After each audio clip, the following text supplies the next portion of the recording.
All right, so I want to show you how to complete a CODIS submission worksheet, which is something that you would fill out as you're reading through a DNA fingerprint.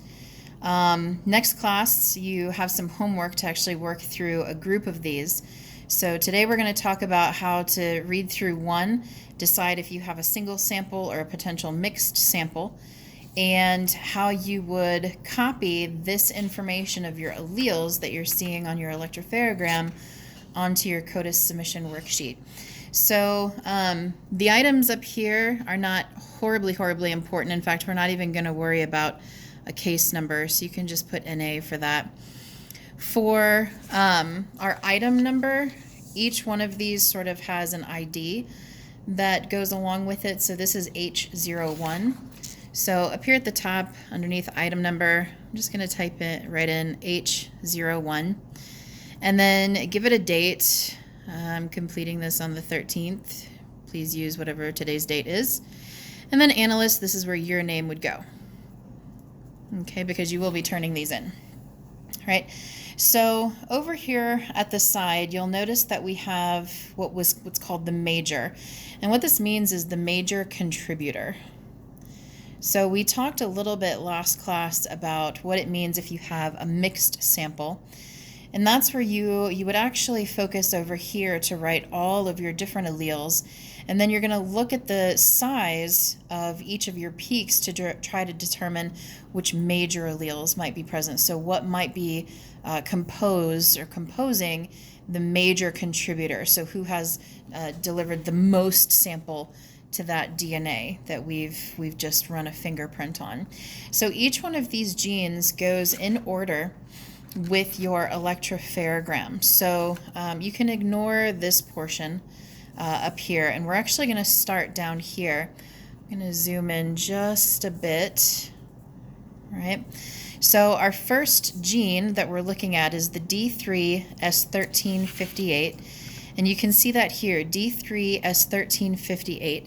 So this bar up here encompasses the entire portion of the electropherogram that would contain data determined by this particular loci. So we're only looking in this portion of our electropherogram for peaks.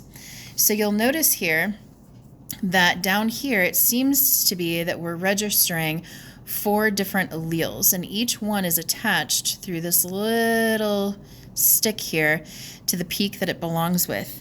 So we have this peak, I'm just going to sort of highlight that is the 15 repeat allele. Then we have the next peak in line, which is fairly equal to that first peak. And if we follow that one down, that one belongs to the 16 allele. Then we have this little peak here, which I'm not so sure we can consider an actual allele because it looks to be about the same as this stutter that we had over here.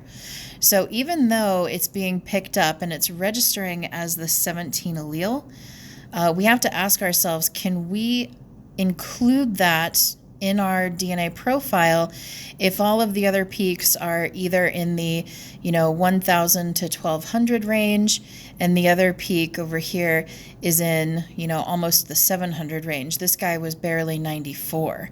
So I would say if this was me, I would eliminate that. I would include this peak though, which belongs to 18. So over here on my form underneath mixture, I'm going to write down this 15, 16, and 18. Again, I don't think that little peak for 17 belongs there. So I'm just going to write 15, 16, and 18. Okay, we'll worry about our major a little bit later. Okay, so let's look at our next TH01. Again, I'm going to zoom in here so we can see it a little bit better. So this bar shows us where we should be focusing on our TH01. So it begins where our D3 left off, and it continues over here.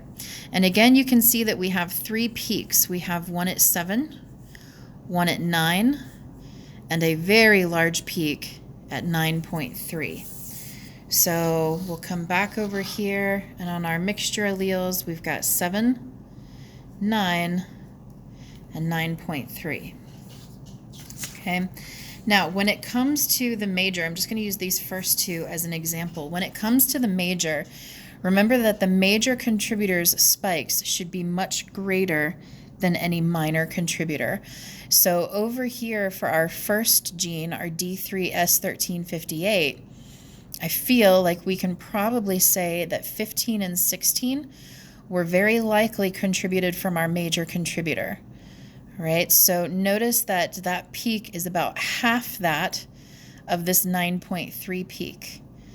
Well, and that makes sense if we think about heterozygosity and homozygosity. So here we have two alleles that are different from each other versus two alleles that are the same, which makes sense why this peak is almost double what these peaks over here are. Okay, so when it comes to deciding on our majors, we're going to look at our peak values, and I would say for this one, for D3S1358, 15 and 16 belong to our major contributor, 18 belongs to our minor contributor. Okay, so over here for our major contributor, we would write 15 and 16. And for our THO1, again, our major contributor, see the size of this spike, that tells me that the major contributor is homozygous for 9.3. These two spikes, 7 and 9, probably belong to that minor contributor. Look at how similar those spikes are in terms of sample size. Okay, so our major contributor for THO1 is homozygous for allele 9.3. Right, so we can keep doing that by looking at each subsequent gene. Our next one on the block is D21S11. Right, and again, we're going to be looking over here. Okay, that was a fun little wee. So we can see a total of 3 spikes. We've got one here, which seems fairly equivalent to the spikes that we've been seeing for our minor contributor. And we have another spike way up here. He's actually going off the chart, right? This spike is a little bit higher, but notice it didn't register on the ladder.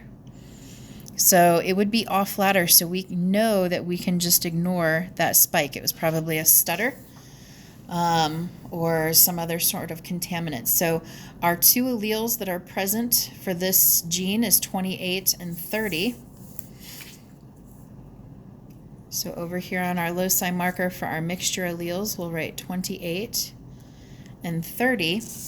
And again, we're looking at those, the magnitude of these spikes. So we don't have anything that was in the range of a heterozygous, but our major contributor, again, appears to be homozygous for the 30 allele. So for our major contributor for D21S11, I'm going to identify that as 30. Okay, our next loci is D18S51. Right, and here it looks like we have 4 alleles, all of which are being registered. Move this up a little bit. We have the 14 allele, the 15 allele, the 18 allele, which does register, so it's on ladder, and it's a decent, I think this is beyond threshold. If our threshold is down here, I believe this is beyond threshold. And then we have the 20. And looking at the peaks, right, of these 4, which 2 would you say come from our major contributor?